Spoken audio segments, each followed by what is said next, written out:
What is going on, guys? Welcome back to the Big Freakin Health Coach podcast. I'm Big Freakin Neil, and I'm joined, of course, as always, my buddy, my business partner, my brain twin, Health Coach Kane. That was an intro.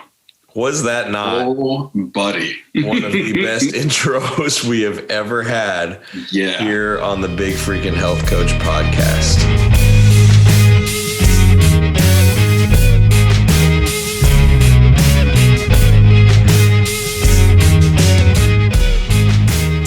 Killing it. Just killing it, big guy. Killing it. Right out the gate. Killing it. What's going on? I'm doing well, man. What's going on with you? Oh, same old. Yep. Just training clients, changing lives, staying safe. Hell yeah. Those are three of my favorite things to do. Right? Who could ask for anything more? Who could ask for more? Dude, I got to say right now, I am coming off of prep. I have never been this excited to train before. Yeah. As in train myself and work out. Mm-hmm. I'm fortunate enough to be interconnected with gym owners enough to have access to empty facilities responsibly. Nice. So I can train how I want to train without putting a whole bunch of people at risk, which is cool. Yeah, it's very cool. And I've never been more excited to work out. It's pretty wild. It reminds me of like when I first started training and like you go to bed thinking about what you're going to do at the gym the next morning. And it's like Christmas Eve. Like it's shoulders tomorrow. Yeah, exactly. Dude, I haven't had that feeling for a while, to be honest. And it's really cool to have it back. Yeah. Really, really cool. Good, man. That's awesome. I'm glad to hear that. Yeah, man. I'm actually going so far as to do 2 days, 3 days a week. Buddy. And I know, right? And then, so basically this is sort of how I've restructured my off-season nutrition as well. I'm doing 2 days, 3 days a week. And on those days, those are sort of my high calorie, high carb days to accommodate that. And then I'm keeping calories quite a bit lower and carbs quite a bit lower on. So basically Monday, Wednesday, Friday, those are my high calorie, high carb days. And those are when I do my 2 days. And then Tuesday, Thursday, Saturday, I'm just training one body part and doing a little bit of light cardio on those days. And that's sort of my medium days nutritionally. And then on my one rest day a week, which is Sunday, when I do literally nothing, I keep my calories and my carbs pretty low. I'm actually in a decent, technically deficit on rest days. And I've really been liking it. I've really been liking that method of eating, and so far so good. I'm feeling really, really good and fueled up on those big days when I'm training big body parts and then coming back for another lift. And I'm also not feeling starving or anywhere close to where I was like on prep, for example, on my lower days. I'm feeling comfy. So. Oh, heck yeah. Yeah, buddy. Well, dude, so that's calorie cycling. Yeah. And, let's just do a whole bunch more on that today. Yeah. I mean, we had nutrition topics planned, but I think especially right now with everyone's activity taking a huge dip and frankly, all the misinformation about carb cycling and intermittent fasting and other BS like that. Totally. Let's just dig in and talk about how you're cycling those calories, how to do it appropriately. So my first question would be, you mentioned different calorie intakes per day. And those make sense to me. They seem to just trace your level of activity from one day to another. Sure. Right? Do you look at your total weekly calories in that case versus your daily calories? Yeah, exactly. So when I initially set up planning like how many total calories I'm going to eat on each of those days, like on my high day, my medium day, my low day, instead of just making up a number, what I did is I calculated basically what is my estimated calorie range right now if I were just going to average out and eat the same thing every day. Mm-hmm. Multiply that by 7, then you get a weekly total. So when you add up once you start calorie cycling, you add up each of the individual days, you can match up with that weekly total and ultimately have the same deficit, surplus, or lack thereof if you're trying to eat at maintenance. So absolutely, that's the perfect way to plan it out. Nice. 100%. And we have a bunch of episodes of calorie calculations, and I think both of our blogs have calorie calculation articles. So you can find that information a lot of places. Absolutely. Just scroll back through the episodes in this podcast, but then do that math and multiply it by 7 for your goal, as Neil just said. Cool. That seems like a really straightforward approach to doing that. How do you decide your needs on a day-to-day basis as they fluctuate? Yeah. So there's no perfect equation. The best you can do is estimate, like for myself, if I'm doing 2 full workouts in a day, and I'm moving around on those days, otherwise you can sort of estimate that you're going to be quite a ways above where your maintenance would normally be. Or if you just laid on the couch all day. But again, as long as your weekly total lines up with your goals and what you're trying to achieve, then being like spot on with the number is not super important, in my opinion.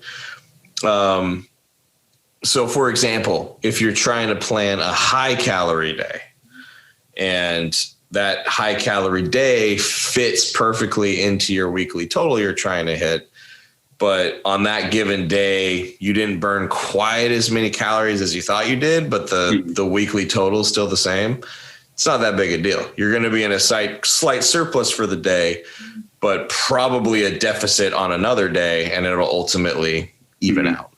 So you can kind of feel it out, play it by ear, and you'll probably get better at it week over week. Yes. As you go through.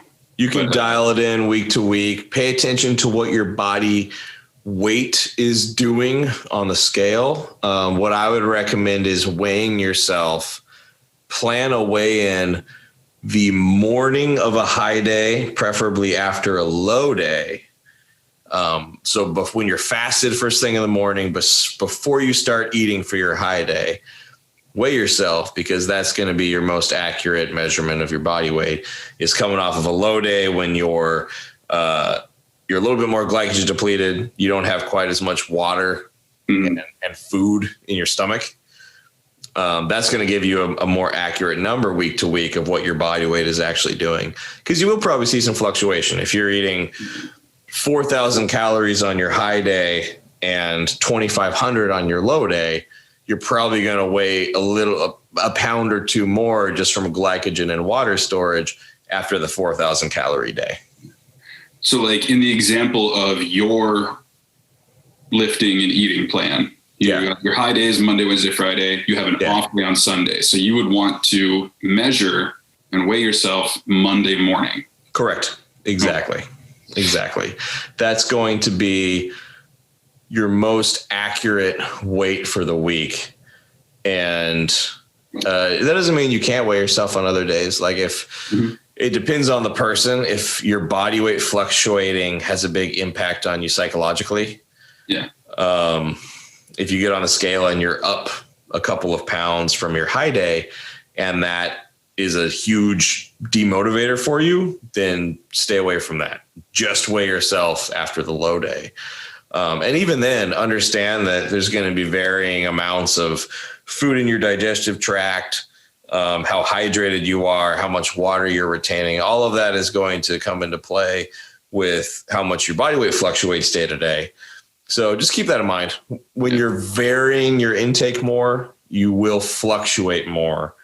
especially initially while your body's getting with the program. Mm-hmm.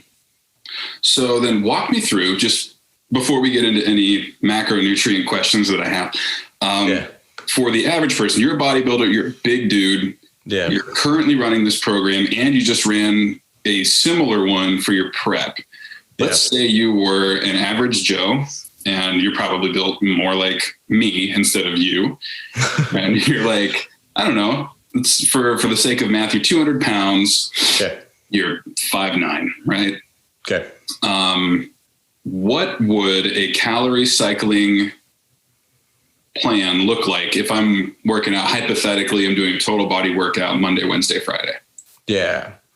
So in that case, if you're working out Monday, Wednesday, Friday, especially if you're doing full body workouts, I would say plan your high days for Monday, Wednesday, Friday on your workout days.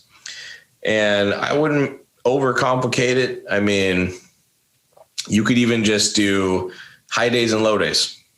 So on your workout days, you'll have higher calorie days. And then on your days when you're not working out, you can just bring those calories down a bit.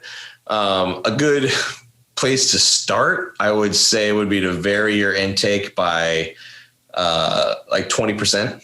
So for the sake of math, if 2,000 calories is spitting distance of your maintenance, which at 5'9", 200 pounds, that would be pretty low. But just for sake of math, if 2,000 calories is your maintenance, then varying that by 500 in either direction would be a good place to start, for sure. So over the course of, let's say the goal is weight loss, because that's the most common goal. Over the course of the week, we'd be shooting for a 3,500 calorie deficit, because that's one month of fat, right? Correct.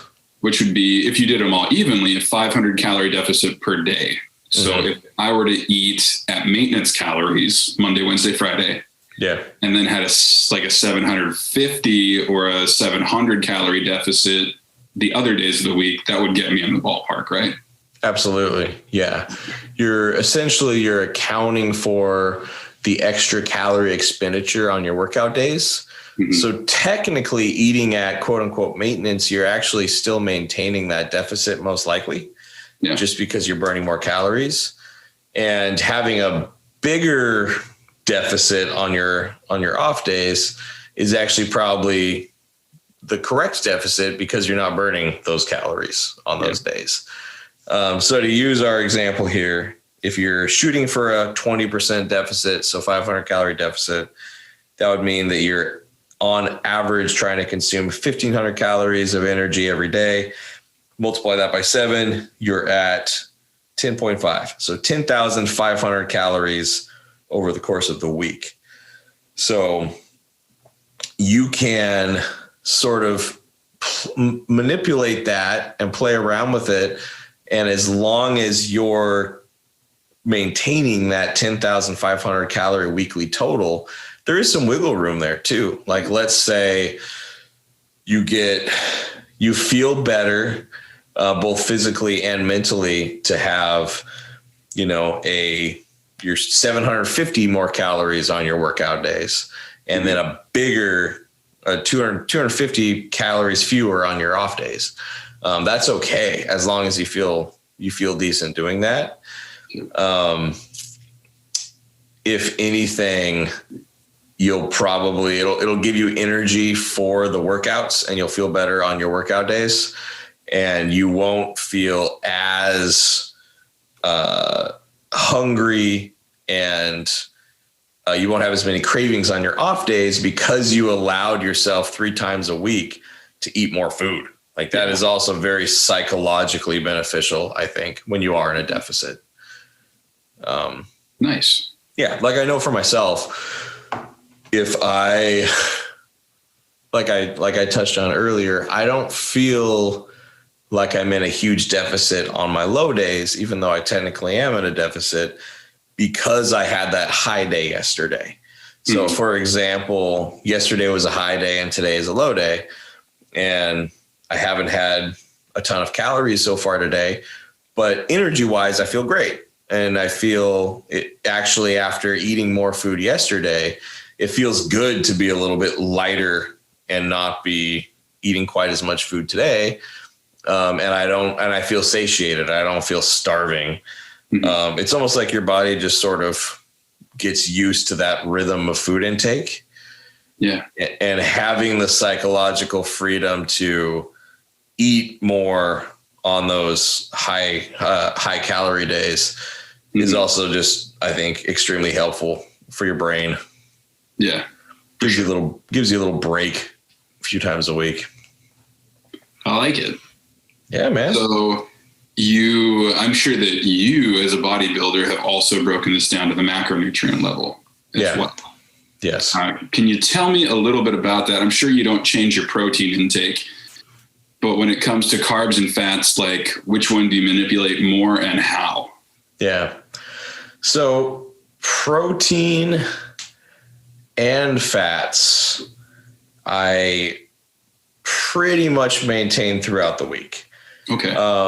They're both actually going to be a little bit higher on my high days just because of how my diet is currently set up, but not by much. They're staying sort of within a 20 to 30 gram range for protein and probably a 10 gram range for fat. Carbs, go ahead. Is that protein fluctuation something you do because you're on 2-a-day workouts, or would you do that also if you were just doing 1-a-days? I specifically am eating more protein because I am doing the 2-a-days. Okay. So the muscle breakdown of doing 2 full training sessions in a day is pretty significant. Yeah. Which will actually increase your protein requirements for the day. So that is sort of the thought behind that. If you're not implementing that, I can still see some benefit to having protein a little bit higher, like to use your example of the average Joe who's just increasing his calories on his workout days. Mm-hmm. You definitely, don't get me wrong, you want your protein pretty consistent throughout the week because you need that on your recovery days too, to actually repair the muscle. But your expenditure will increase your protein needs a little bit on those days too. So it's okay. I would say it's decent. A 20 to 30 gram range is reasonable for protein. I don't think you need to eat 100 extra grams on your workout days or anything astronomical. That'd be some work. Yeah, right. Exactly. That's a lot more chicken. Yeah. So yeah, the main macronutrient that I manipulate to increase or decrease calories is my carbohydrates. And the primary reason for that is your carbohydrates, unless you are actively in ketosis, which most people are not, your carbohydrates are your body's preferred energy source. It's what replenishes glycogen storage, which is the main thing that you're utilizing when you're weight training or doing anything that's high intensity. Mm-hmm. So if the whole idea is to fuel your workouts, having your carbs higher is ultimately what's going to be most helpful for that.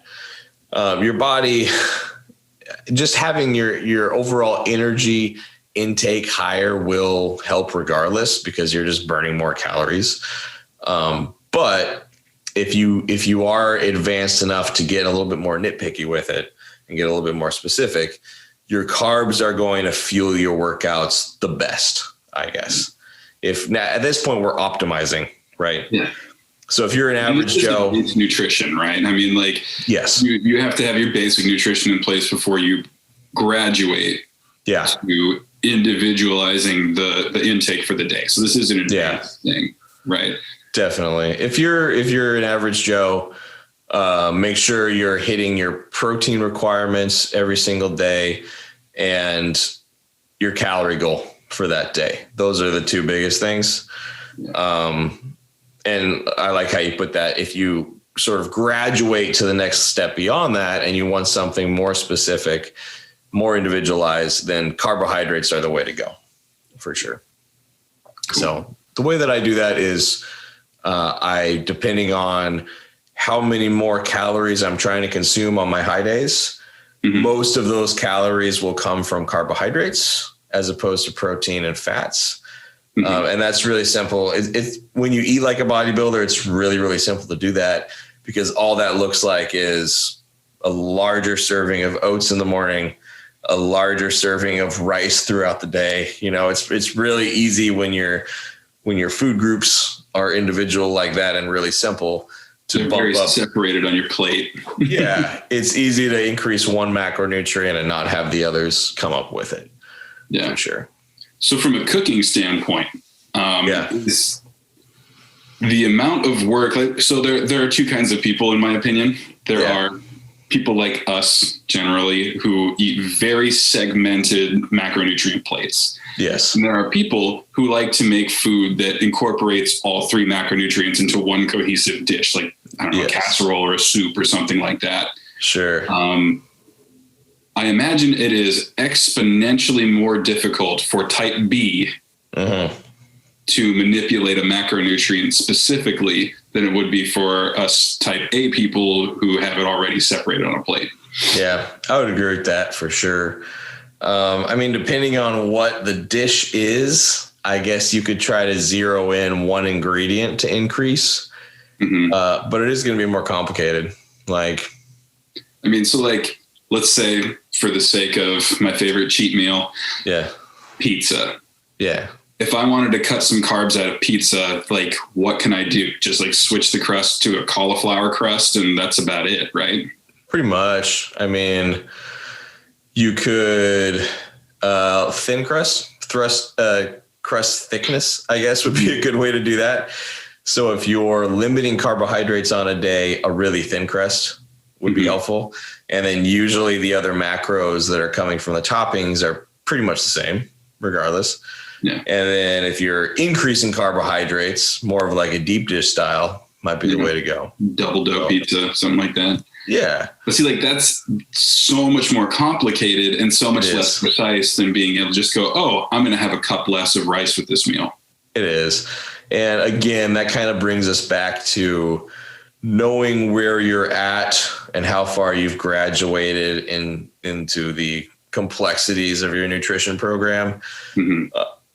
A lot of people don't need it to be that complicated. They can just, vary their calorie intake and just keep an eye on their protein all week and be fine. So it just depends on the person. It's a very individual thing, I think, for sure. But that is a good sort of progression. Like if you're shooting for a low carb day, cauliflower crust on your pizza, sort of like a low to moderate thin crust, and then medium to high regular crust or deep dish crust would be much higher. So there's things you can do like that.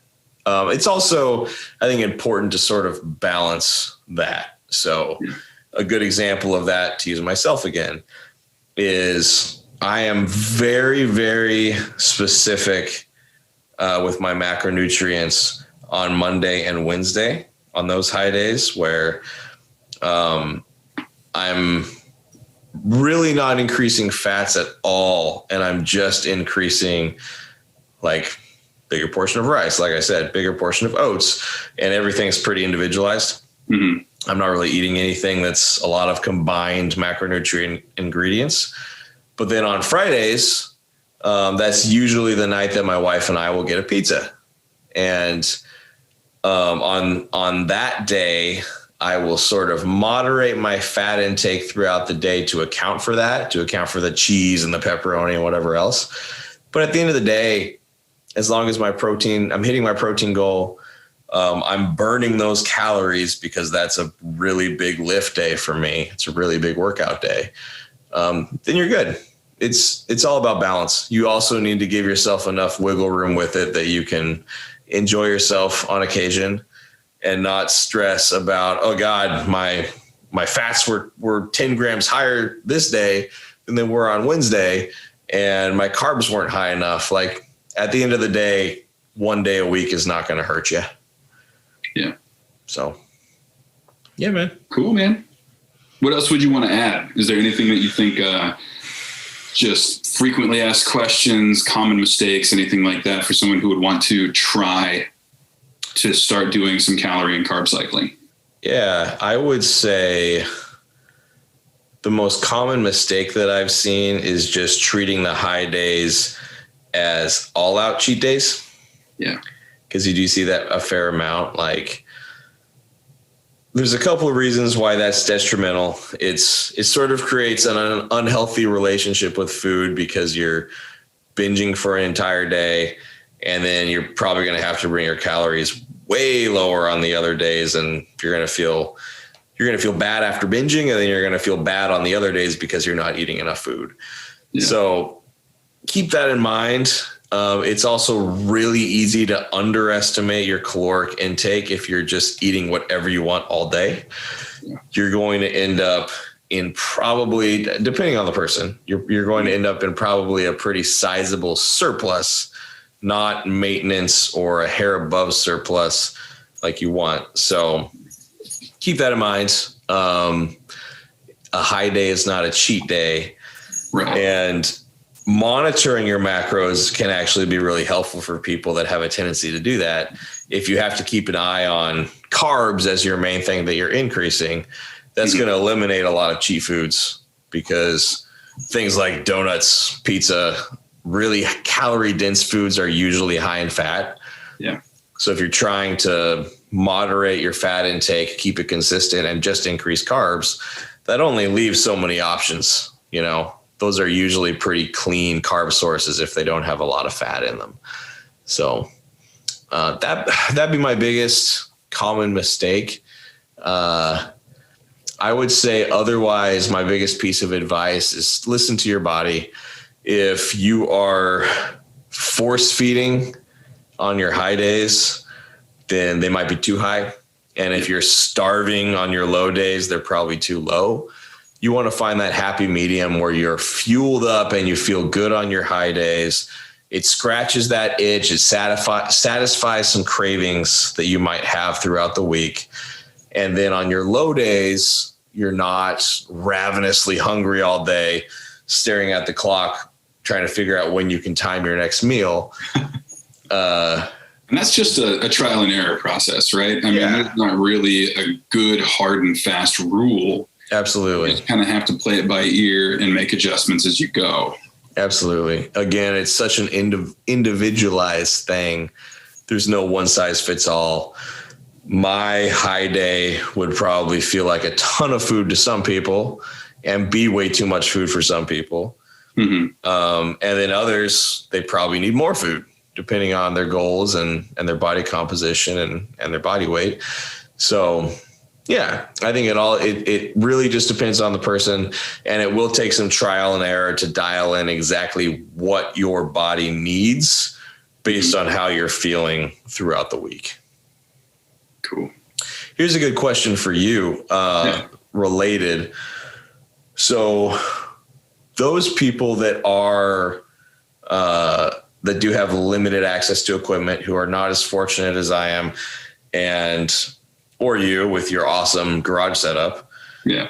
And they're still working out, but let's say they went from a all out, full body split in a gym to now they're doing body weight band exercises only. Mm-hmm. What would you do? Let's say it's a client of yours. What would you do to their caloric intake? Would you decrease calories to account for that because their intensity is going to be lower? Sort of another way of looking at the same concept, right?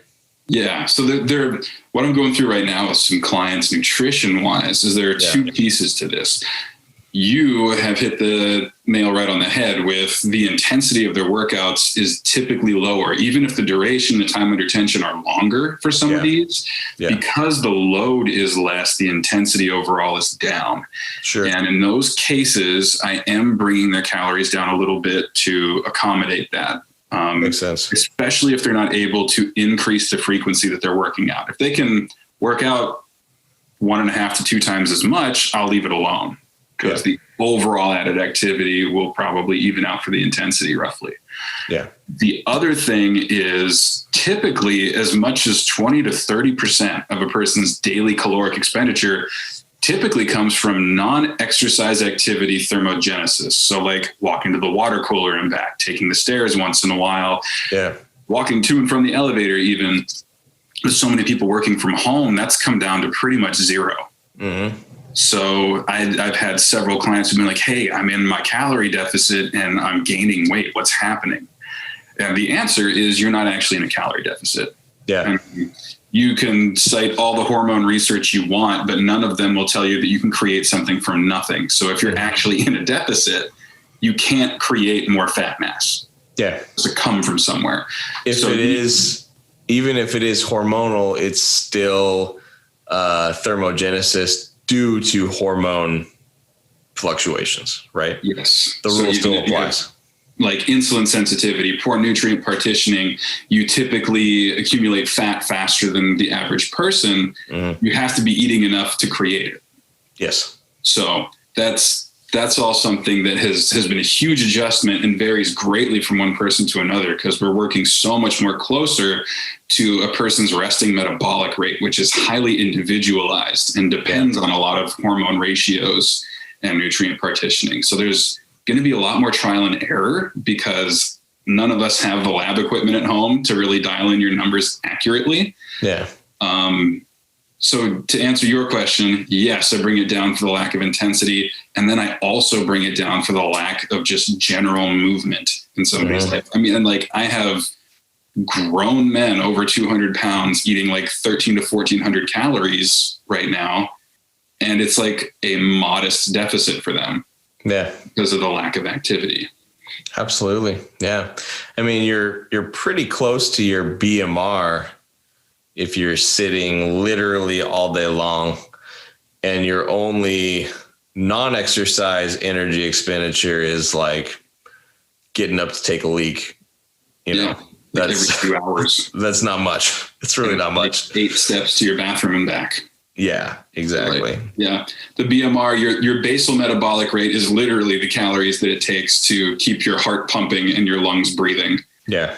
And that's pretty much it. I mean, the difference between that and a resting, for all the listeners, difference between that and a resting metabolic rate typically includes your NEAT, your non-exercise activity thermogenesis, and your T, so your thermogenic effect of eating, so like digestion, things of that nature. Sure. And exercise activity is separate from that because it's the most malleable. You can influence it the most. Yeah. So I would say more than ever, it makes sense for people to implement some type of calorie or carb cycling program, because if they are working out at home, which hopefully they are, then they can account for some greater caloric expenditure and have a few extra calories on those days. But then on the days when they're literally sitting at their desk all day, then that 1,400 calorie day that you're talking about might be appropriate for them. So, yeah. So it takes a little bit of math and a lot of adjustment, and you really got to get good at checking in on yourself and seeing how you feel. Are you mentally with it? Like, are you foggy in the head? Are you acute? Like, figure out how you're feeling, your energy levels, and make the appropriate adjustments. But follow Neil's calorie cycling for now. If you have some solid foundations in place, this will be one of the things you can use to add another notch of control over how your energy expenditure is working. Yeah, absolutely. There's a lot of at least anecdotal evidence out there too that implementing some type of calorie / carb cycling diet can be really beneficial for just overall body composition. Yeah. It's one of the best and only ways that I've ever seen evidenced to actually recomp. So maintain your overall body weight and sort of replace fat mass with muscle mass. Not a perfect cut and dry process for sure. Yeah. but it is one of the only ways that I've seen actually proven to help with that. It's the most effective way, I would say, for sure. You can do it with steady calorie intake. It takes for freaking ever. Yeah. And it's less efficient, honestly. Yeah. That's not to say that any recomp will go quickly, because any recomp takes longer than picking one goal to begin with. Yeah. But I mean, why not? Like, if you're eating for a lifestyle, you're trying to get some habits in place, and most people's goal is to build muscle and burn fat at the same time. Have some patience, do it the right way. And this is the best way to do that. To use myself as an example, what's called the post-show rebound, I think, is also a perfect time to utilize this, because your body weight's going to come up pretty significantly from your show weight, just because you were dehydrated. So you're going to get a rebound effect from that. And depending on what else you were doing going into your show, your body is going to bounce pretty hard in the other direction when you start implementing more calories and more of normal, quote unquote, normal people foods into your diet. So, and if you're doing things like cutting sodium right before, all of that is going to have an adverse rebound effect once you reintroduce all of that to your system. So your body weight's going to come up regardless, faster than you're used to. I can say anecdotally for myself, since implementing this calorie cycling way of eating, despite being up a couple of pounds the last couple of weeks, I actually look better than I did the week after the show. So, like, more vascular, holding less water retention for sure. So keep that in mind. Like, anecdotally, I can say that it has helped sort of mitigate the watery rebound effect that I'd normally have too. Yeah. So there's definitely something to it for sure. Oh yeah. Yeah. There's a bunch of stuff that's deemed as bro science that is absolutely true. There just isn't cut and dry scientific research or a scientific study that proves the rule. Yeah. And honestly, that's mostly it even in the context of what we were just talking about. If you look at like just basal metabolic rate and things of that nature, if you get into the weeds, these studies pick very specific things to focus on. So like, sure, if you have low activity and you eat close to your basal metabolic rate, you'll lose weight. Yeah. You can do a study that tries to highlight hormone function when you have very little food in your system or highly fluctuating amounts of food in your system. And you can draw all kinds of ridiculous conclusions, but until you apply it to an individual, it's all speculative. Right. So like, keep that stuff in mind. Stick to the basics and don't psych yourself out by getting into the weeds of some of this stuff. Cause that's the other thing is we're giving you some pretty cut and dry, basic nutrition advice that works, but it's easy to go down a YouTube hole and psych yourself out of it. Oh yeah.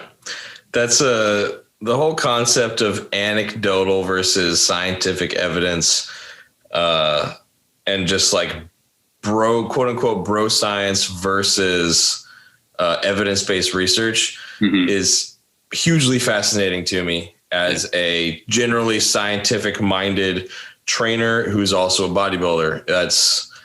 It's really, really interesting to me. Guys, if you are a competitor or somebody who's just interested in bodybuilding and those differences and distinguishing them, I actually just started another podcast. Shameless plug. Well, if you weren't going to do it, I was gonna. So it is called Size, Strength, and Bro Science. I have one episode out so far at the time of this recording. So it's available everywhere: Spotify, Apple Podcasts, all the usual suspects. So go out and check it out if that interests you. I'll be having a lot of guests on that podcast in particular week to week. So a lot of competitors, both powerlifters and bodybuilders that I've already lined up to appear on the podcast. So yeah, should be good. Should be some good conversation. So check it out if you'd like. Definitely check it out.